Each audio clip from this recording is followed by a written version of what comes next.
आज हम लोग यहाँ पे डिस्कस करेंगे प्यारे साथियों, बिहार डीएलएड सेलेक्टेड क्वेश्चन जो आपके पेपर में लगातार जिस लेवल के सवाल बार बार पूछे जा रहे हैं और हर शिफ्टों में फर्स्ट शिफ्ट हो गया और आपके सेकेंड शिफ्ट हो गए, जो लगातार आपके पेपर में क्वेश्चन पूछे जा रहे हैं उन सारे से संभावित प्रश्न हम लोग आज देखेंगे आज की क्लास में।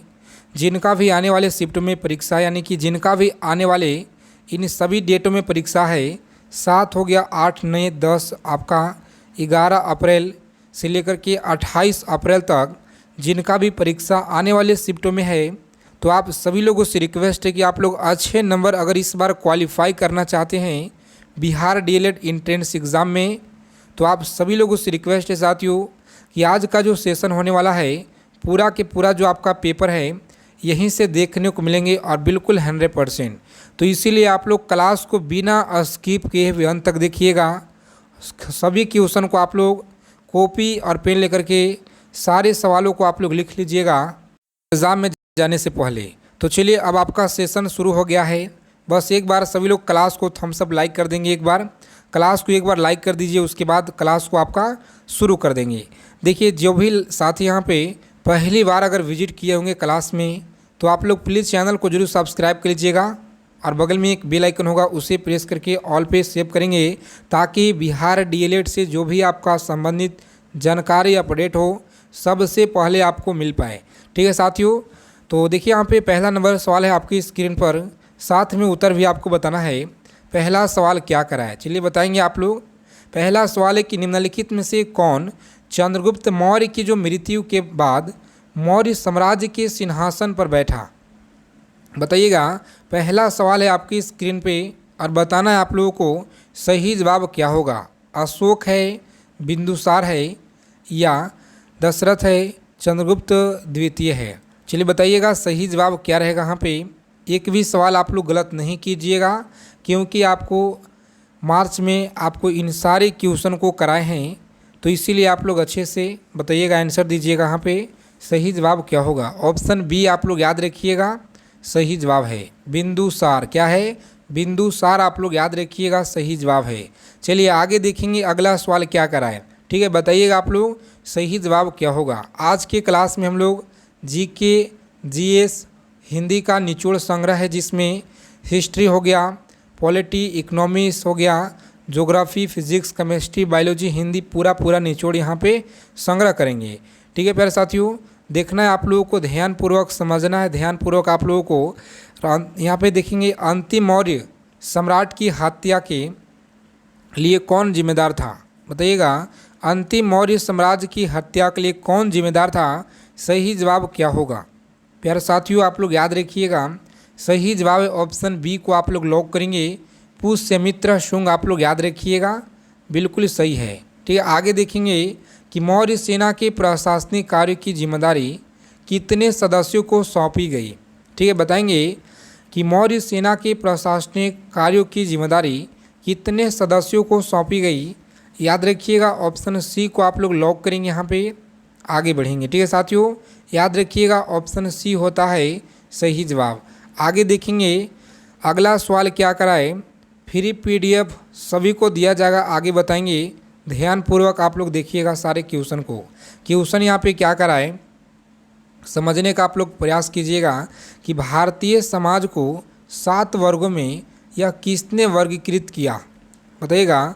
भारतीय समाज को 7 वर्गों में किसने वर्गीकृत किया, तो याद रखिएगा सही जवाब है ऑप्शन ए आप लोग याद रखेंगे मेगास्थनीज के द्वारा। क्या है, मेगास्थनीज आप लोग याद रखिएगा, बहुत बार आपकी परीक्षा में पूछे गए हैं। और आज हम लोग देखेंगे सभी तरह के क्वेश्चन जो भी आपके एग्ज़ाम में सवाल आ रहे हैं इजी टू मॉडरेट, उन सारे टॉपिक पे आज के क्लास में संभावित क्वेश्चन ऐड किए हैं पीडीएफ में। तो ध्यानपूर्वक समझिएगा। हुमायूं का जन्म कब हुआ, याद रखेंगे हुमायूं का जो जन्म है यह 1508 में हुआ। कब हुआ, 1508 आप लोग याद रखिएगा बिल्कुल सही है। आगे देखेंगे अगला सवाल क्या कराए, बताइएगा कि हुमायूं की जीवनी को डैश द्वारा लिखा गया था, बताइएगा। हुमायूं की जीवनी को डैश द्वारा लिखा गया था, नूरजहाँ क्या है, नूरजहाँ के द्वारा या जोधा सही जवाब क्या होगा? तो याद रखिएगा ऑप्शन डी को लॉक करेंगे, बिल्कुल सही जवाब है। जी हाँ साथियों, गुलवदन बेगम। ठीक है, याद रखेंगे आप लोग, गुलवदन बेगम। चलिए आगे देखेंगे हम लोग, अगला सवाल क्या कराएं बताइएगा। आगे देखेंगे 7 नंबर प्रश्न है आपकी स्क्रीन पर, याद रखिएगा। पूछा गया सवाल है कि हुमायूं ने अपनी सत्ता को पुनः प्राप्त करने के लिए किस सूरी राजा को हराया था? बताएंगे किस सूरी राजा को हराया था। एक बार सभी लोग क्लास को लाइक नहीं किए, लाइक कर दीजिएगा, ताकि आपका एक लाइक से बहुत ज़्यादा मोटिवेट ऊर्जा प्रदान होता है हमें आपके लिए, ताकि इसी तरह का निचोड़ क्वेश्चन, सेलेक्टेड क्वेश्चन हमेशा लेकर आते रहें एग्ज़ाम तक, कि हुमायूं ने अपनी सत्ता को पुनः प्राप्त करने के लिए सूरी राजा को हराया था। याद रखिएगा आप लोग, सही जवाब क्या होगा? प्यारे साथियों, लॉक करेंगे ऑप्शन जिनका भी यहाँ पे सी आ रहा है, बिल्कुल सही है, सिकंदर सूरी। आप लोग याद रखिएगा, राइट आंसर। चौसा के युद्ध हुमायूं और किसके बीच लड़ा गया था? बताइएगा, चौसा का जो युद्ध है हुमायूं और किसके बीच लड़ा गया था? तो सभी लोग याद रखेंगे, शेर शाह सूरी। क्या है? शेर शाह सूरी के बीच लड़ा गया। याद रखिएगा, ऑप्शन ए को आप लोग लॉक करेंगे, आगे बढ़ेंगे। ठीक है साथियों, याद रखिएगा, बहुत ज़्यादा इम्पोर्टेंट सवाल है कि निम्नलिखित में से किसने सर्वेंट ऑफ इंडिया सोसाइटी की स्थापना की? बताइएगा, सर्वेंट ऑफ इंडिया सोसाइटी की स्थापना किसने की?